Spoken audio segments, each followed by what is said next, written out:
Samael, the cofactor of the Abyss, emperor of demons and supreme adversary, stood on an icy boulder overlooking a snow-covered mountain slope.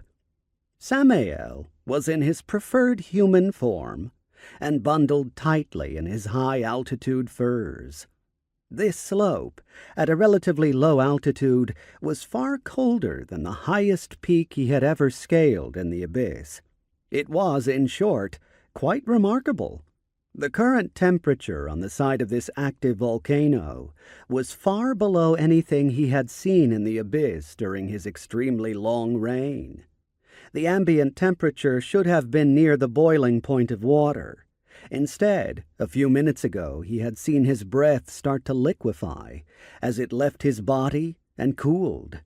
Clearly it was the carbon dioxide, but as it had gotten colder, he began to wonder about the oxygen, nitrogen, and argon.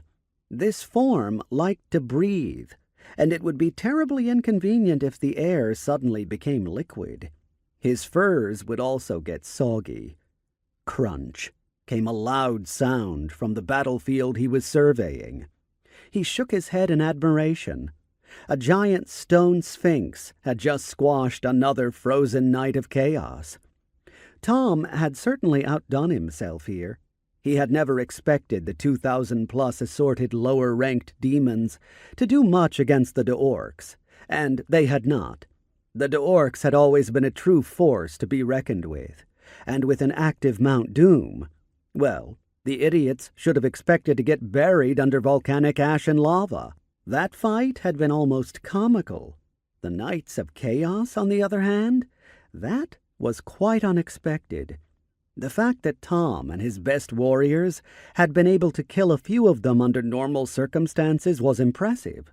But then this freezing business, clearly masterful. Extreme cold was a weakness he would never have expected from the Knights. He would have to remember this. No one knew when the tables might be reversed. Of course, the fact that Tom had been able to freeze such a large region of the Abyss was rather intimidating. Sam had no idea how the demon had managed it. The amount of mana required to do this would be insane. He shook his head as the last of the knights shattered without an explosion. It was the dying chaos stream that usually took out the rare victors. Battling a knight of chaos, Lilith would be shitting frozen bricks when word got back to her of this battle. Sam chuckled.